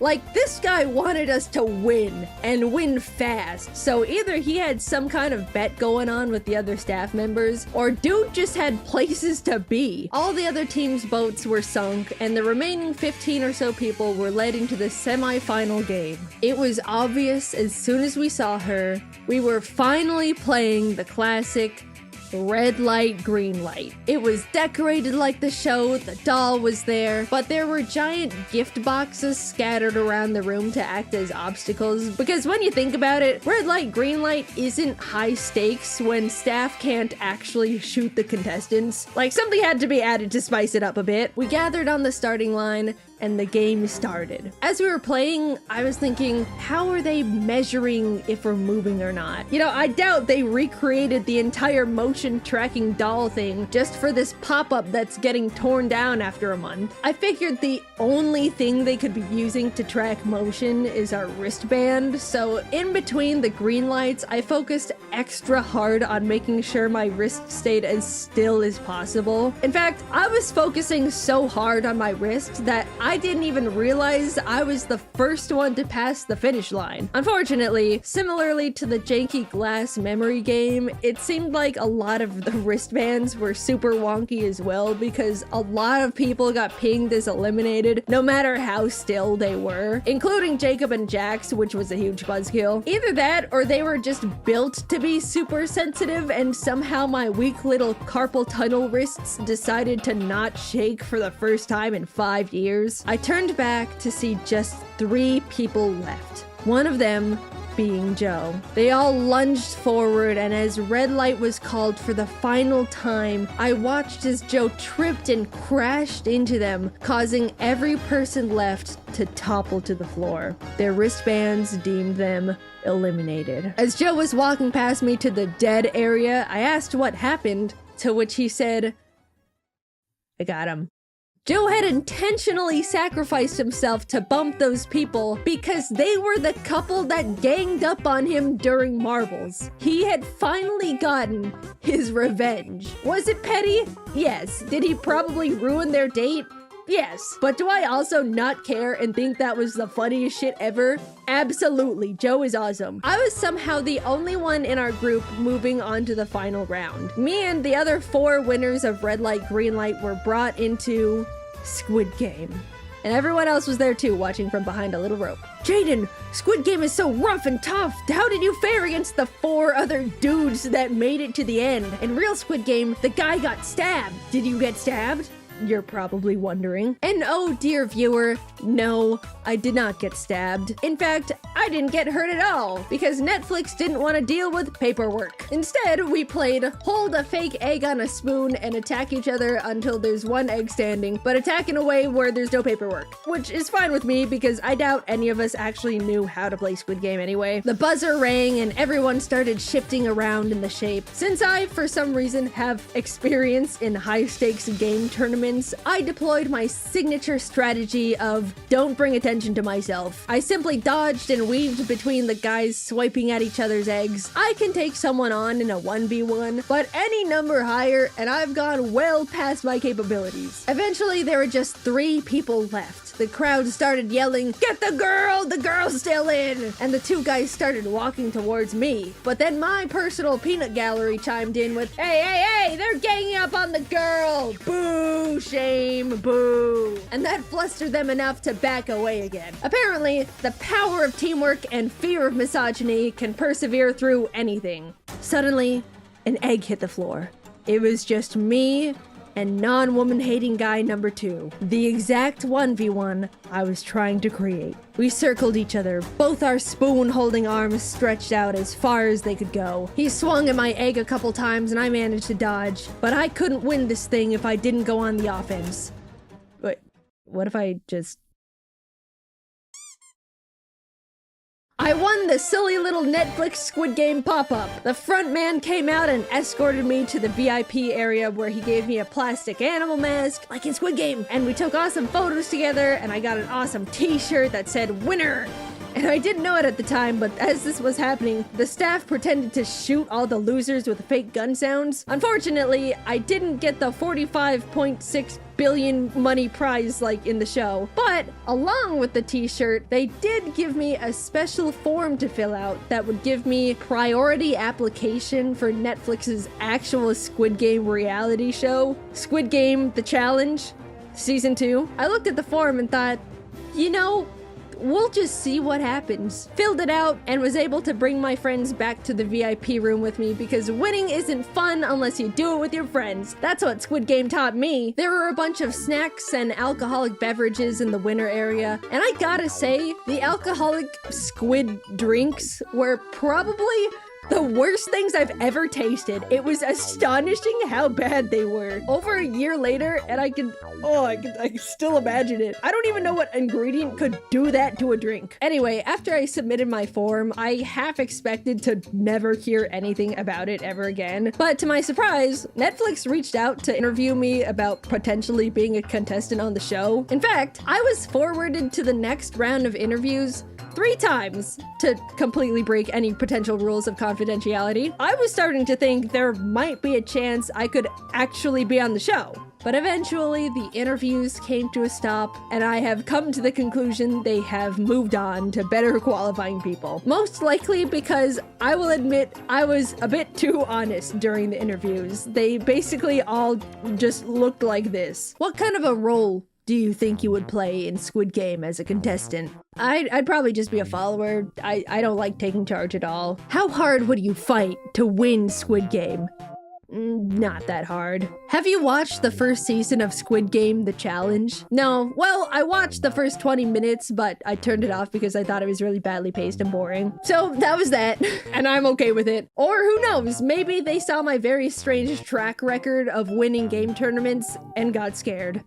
At this point, you all know how I am about my special interests. My super addictive personality takes over, and I can get just a little passionate about things my brain becomes attached to. I just can't help myself. When I like something, I want to be completely surrounded by it at all times. Is that such a crime? No, it's not. I'm just enjoying life. You should try it sometime. My hyperfixations have always come in waves. None of them ever truly go away. They'll have their burst for a few months and then lay dormant moment in my head until something triggers them again. But guys, there's been a shift. The big one. It's finally happened. I've stumbled onto something that I have not been able to let go of. My brain has latched onto this new hyperfixation so tightly that even after several months, my obsession has only gotten stronger. It's this little guy called Chikawa. When Jacob and I were in Japan, August 2023, I saw these silly little figurines in a claw machine. They were funny and cute, so I got one and proceeded to carry it around in my pocket for the remainder of our Japan time. But as the trip went on, I continued to see this tiny white creature almost everywhere. Plushies and collectibles lined almost every store, posters, collabs, manga. Whatever this thing was, it was absolutely a big deal. And with every glance, something deep within me, some overwhelming force, urged me to buy as much as I could. I didn't know a single thing about this character, but it was addiction at first sight. This is a picture of the Chikawa haul I took back home to give you a visual of how much I descended into Chikawa madness after just 3 weeks of exposure. And as an update, this is my current Chikawa collection, a year and a half after my first encounter with the creature. The brainworms have fully taken over, and I am actively still desperate to obtain more. Coincidentally, a few months ago, the very first Chikawa pop-up shop came to America, and since it overlapped with my birthday, I made all my friends go to it and watch me buy everything. It was the best birthday ever. To anyone who isn't familiar, Chikawa comes from an online manga created by Nagano. The series hasn't really made its way to America yet, but it is huge in Japan. I'm desperately hoping this video will get more of the Western audience interested in Chikawa because I need it to be here. I cannot keep buying scalped merchandise through eBay. My bank account is melting. Please, Chikawa, I'm begging. But Jaiden, this looks like any other of those cute Japanese character mascots. What makes Chikawa so special? Look, unenlightened viewer, just sit back and let me spoon feed you the incredible world of Chikawa. I will bear the cross of spreading the Chikawa propaganda. Heed my gospel, if only this one time. So, Chikawa, what is this thing? It looks pathetic and puntable. And you are very right. Good job on that one. The word Chikawa can be translated to something small and cute. And this is the introduction to the manga. I want to become something like this. Some kind of small and cute creature. If someone gets mad at me, I want to cry like this and run away. When I get tired, I want to cry and fall asleep. If something makes me happy, I want to dance like this. I want to become something like this, some kind of small and cute creature, and then get something like a big cream puff and bury myself in it while feasting. Then I want to cry because I got cream all over myself and ran out of cream puffs. Gently clean myself, and then fall asleep while reminiscing. I want to become something like this, some kind of small and cute creature. And then on a rainy day, or when I'm carrying a lot, or when my legs are tired, I want to fall over and cry, and be picked up in a cart like this. And then get tossed inside my house. So right away, you kind of get who Chikawa is. It's tiny and pitiful in every way, with simple wants like good food and compliments. It's emotional and cries at the smallest inconveniences. I feel like at its core, Chikawa is a personification of the human desire to simply give in to the inner child's wants and emotional needs with no filter or judgment. It's extremely refreshing compared to the hustle and bustle of daily human life. After these first pages, the manga starts to take shape and becomes more like a traditional series with actual panels, new characters, and eventually there's even story arcs too. But sometimes a page is just about a character making good food, eating it, and enjoying it. And I love that. When I read Chikawa, it makes me feel like I'm timing out for a moment. I enter this world where life is simple and everything slows down. Each little moment and feeling gets to be highlighted. It helps to remind me to savor the joys of the smallest experiences life has to offer. Even though some parts of Chikawa's world are unrealistic, like rice cookers found in bushes that always refill with rice, or a magical geyser that spits out fun candy, it's not a complete escape from reality because it still offers very real experiences. At one point, Chikawa sees that its friend Hachiware has a cool weapon to protect itself from dangerous creatures. Inspired, Chikawa goes out and gets a job where it pulls weeds for money. After some time and hard work, it gets to show Hachiware they now have a matching weapon of their own, celebrating and playing with them together. Not everything that happens in the world of Chikawa is good, though. Sometimes the characters work hard and fail anyway. Watching their tiny minds struggle to deal with defeat is such a whiplash because you definitely expect nothing bad to ever happen to them. I have to admit, the manga has made me cry on multiple occasions. No judging unless you've read it too. But when they do succeed, you really get to slow down and appreciate their effort to achieve things. It's so rewarding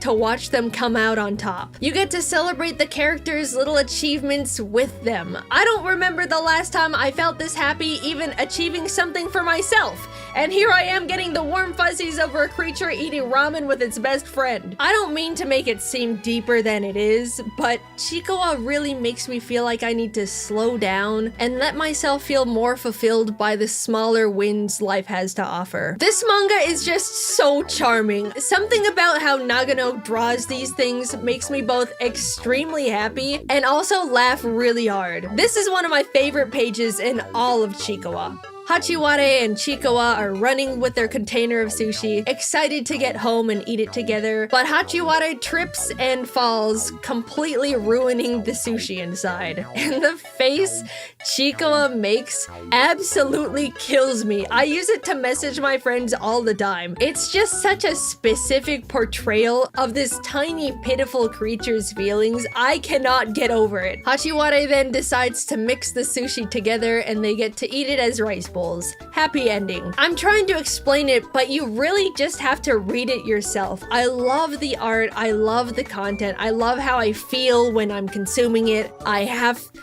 to buy merch. Looking at them, you probably think all the characters are all just sweet little cute things and don't really have distinguished personalities, but you couldn't be more wrong. This one's actually an alcoholic. Let me show you my personal favorite because, yeah, surprise, surprise, it's actually not Chikawa. This is Momonga. It's the complete opposite of what you would expect a character in this series to be like. It's selfish, needy, always telling everyone what to do. The complete opposite to Chikawa. Momonga should be absolutely insufferable, but at the same time, it also has this burning desire to act and be perceived in the most cute and likable way possible. It has no idea how social norms work.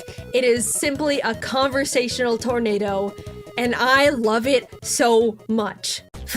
I get the feeling I look really cute. Look! Look! Look! Hey, you're bumping into them. The thing falls down. They made them cry. Will they apologize? Look, compliment me. They're terrible. Momonga might not be for everyone, but something about how unapologetically bratty it is lights up my world when I see it on the page. Like, look at this single panel. Creature lying on the floor, crying. Someone is wondering if it's gonna apologize for pushing it down. And Momonga is just standing there, not giving a single shit. I wish I could be Momonga. As you saw in my collection, I have a handful of Momonga things too. I just like buying Chikawa stuff more. There is a Chikawa anime too, and I like it. It's great at bringing the world to life. I still recommend reading the manga first, so you get to really appreciate the personality and charm of the drawings. But if you would simply rather watch cartoons than read, then absolutely go for it. I totally get it. I just want you to consume it one way or another, so it becomes popular in the West and they bring the merch here so I can buy it all. What's funny is the anime episodes are very short. 1 minute of animation, followed by another minute of rolling credits. As I'm writing this script, there are 225 episodes of the Chikawa anime, so 225 minutes, or just under 4 hours of content. You could get caught up on the entire Chikawa anime faster than some YouTube video essays. Compared to what a lot of media is feeding us right now, where everyone is always trying to aggressively grab your attention, get you to click on things, make you feel angry, overwhelm you, Chikawa is the complete opposite. It makes you appreciate every small moment. You watch these characters go through their silly, imperfect lives, enjoying their food, working towards their dreams, feeling so accomplished and fulfilled over the tiniest things. Sometimes they get upset, but by the next page, they're already enjoying something else going on in their life. While you go through this series, you'll have your first thought of, man, I wish real life was like the world of Chikawa. But then you kinda realize it just can be. You can take a moment to enjoy your food like they do. You can celebrate a milestone and feel just as rewarded as they do. They live in the moment, not stressing over what comes next or how they're gonna top it. And you can too! It makes emotions feel real and valuable again to me, all through these simple little puntable characters. Chikawa isn't gonna resonate with everyone like it has with me, and that's completely fine, even though they're wrong. But I do hope that I've convinced at least some of you to give it a try. You can watch the anime on High Dive with subtitles, but unfortunately, there's currently no official English translations of the manga. You have to get a bit crafty to read it at the moment. Until we get official translations, there is a fan-made guide to Chikawa resources in the description with fan-made translations. But be respectful and normal, please. To be honest, I'm a little scared of all the attention I'm putting on this community all at once, but please just be chill about it, okay? Also, please, you don't have to bring me up every time you see anything Chikawa related. I don't want to suddenly make this a Jaiden animations thing. Just enjoy Chikawa as Chikawa, please. Thank you. I really want to be gentle with it because I love and respect the franchise a lot, but I also want to share this series with you guys as well. Hopefully, you'll be just as obsessed as I am, and then we can all buy merch once Chikawa comes to the West, eh? Thanks for letting me ramble about my favorite thing. I love Chikawa. I hope you'll give it a try. And if anyone out there watching can tell the Chikawa company to send the merch to America, please. I promise I will buy it all. Please. Jaiden, what is this? 2 Pokemon videos in a row? Yeah, and you clicked on it, so I've already won. Back in April, I went back to Japan and had the pleasure of being invited to the Pokemon Cafe alongside Jacob, Brayden Captain Kidd, and his girlfriend too. Courtesy of Pikachu himself. And the Pokemon Company. Legally, I have to disclose that, but it was mainly Pikachu. Apparently, we were the first creators who have ever been personally invited to the cafe, which absolutely blew my mind. That's insanely special, and I felt so honored. So naturally, I thought, why not channel a bit of Emily's aura and make a video about the experience? We walked in and were greeted by a wall of the cutest cafe-themed Pokemon merch. Chef Pikachu plushes, plates, cups, decorations. Oh, it was beautiful. We'll come back for you, my beloveds.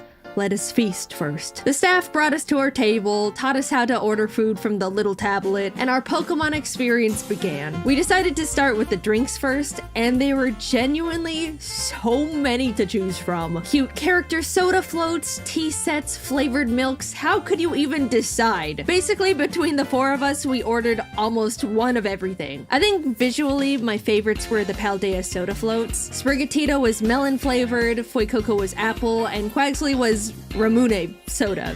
I know I'm saying it all American-like, but I'm embarrassed to try it the Japanese way. Ramune. I don't know. Personally, I absolutely love soda floats already, but put a cookie of a little guy on top, and I'll definitely pay for that. Fuecoco is my favorite Pokemon of the 3, so I've convinced myself that it was also my favorite flavor-wise, but all of them were actually really nice. I also tried the Pikachu float as well, which looked the prettiest. I'm not really a big fan of lemon flavored things, so I only took a few sips, but if you like lemon and also Pikachu, I think you would really enjoy it. There are also little choose your Pokemon lattes where you sift through a giant menu of practically any Pokemon you wanted printed onto the foam of a latte. Everyone chose their respective favorites. Of course, I got me a little Aggron. Look at this guy. He was born to be on top of a latte. Delicious. Jacob also got the chocolate Moo Moo milk, and it was super cool because they brought out a little set of like Moo Moo milk, chocolate, and a shaker. So you basically make it yourself. Jacob said it was good, so I'm sure it was. I can't confirm, I didn't try it. Last but not least, we ordered one of the Poltergeist and Sinistea tea sets. I don't really drink tea, but the pot and cups were so cute, we ended up buying them when we left. This is just genius merch on their behalf. Well done to them. I love it. On to the food. As you can see, there were a decent amount of options here too. Unfortunately, as some of you guys know, I don't eat meat. And even more unfortunately, since vegetarian diets aren't very common in Japan, every food item on the menu included some kind of meat. We called over Pikachu and his employees to double check and see if they offered something to fit my diet, and after flipping through their menu, they came to the conclusion there was nothing. And oh my gosh, I genuinely felt so bad because they looked devastated and like personally disappointed in themselves for not having anything. Like, I frantically told them it was completely fine and not to worry about it, it's okay. But as they left, they gave us a very deep bow, and oh, I just felt really bad. Pikachu, if you're watching, I'm sorry. I'm so sorry. Please don't be upset with yourself. I promise. It's really okay. I'm really sorry. Luckily, I came up with a solution. Their Eevee mixed rice plate included a lot of various vegetable sides, so I ordered that and just avoided the tiny little meat part. Normally, I try not to spend money on any meat, even if I don't plan on eating it. But yeah, if you're vegan or vegetarian and really want to make something work, that's the best option you've got currently. No disrespect to anyone at all. That one's just a difference in culture, and I don't expect to be catered to my specific diet just anywhere, especially Japan. Anyway, I ordered the Eevee rice thing. The full government name is the Last Resort Japanese Mixed Rice Plate with Eevee and Colorful Friends, according to the website. And I just think that's wonderful. Taste-wise, it was decently good, very colorful and pretty to look at. I didn't know most of the things I was eating, but it was tasty. Jacob, Brayden, and Tu got the other items, which also all turned out super cute and fun to look at. There were 3 types of Pikachu curry, all respectively themed around the Kanto starters. All of them were pretty much the same thing besides a few ingredient changes and different Pokemon cracker on top, of course. The Snorlax lunch plate was a chicken and rice dish. Jacob said it tasted good. Also, for a limited time, they were offering a special Tatsugiri bento box set. I think this one looked the best. Genuinely beautiful plating right there. I loved it, even though I could only pick at it.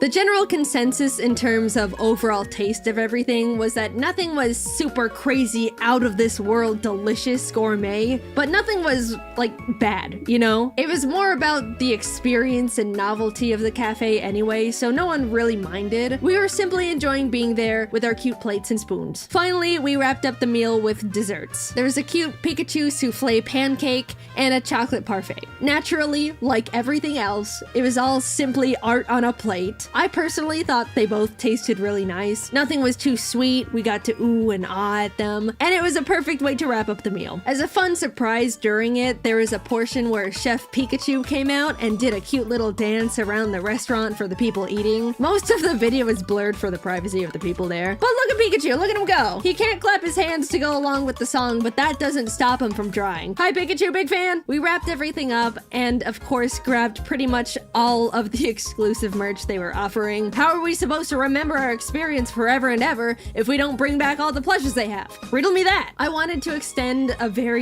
big thank you to the Pokemon Company and Pikachu for reserving our table and having us come to the cafe. They didn't pay me to make a video or anything, but I wanted to share my experience with you guys because I definitely enjoyed my time there, and I know a lot of you love Pokemon just like me. It was a huge honor, we all had a great time, and the cafe was wonderful. +4 to the Pikachu plush collection. I would definitely recommend the cafe to anyone who likes Pokemon and food shaped like Pokemon. Due to its popularity, you absolutely have to get a reservation to eat there. You can't just walk in and expect to be seated. And double unfortunately, reservations are also very difficult to get because, again, so many people are reserving tables all the time. So good luck to anyone trying to get in, but I'd say it's very worth it. All right, that was my thoughts. I had a great time. Thank you, Pikachu and company. My next stream, I think, is to visit the Chikawa Cafe.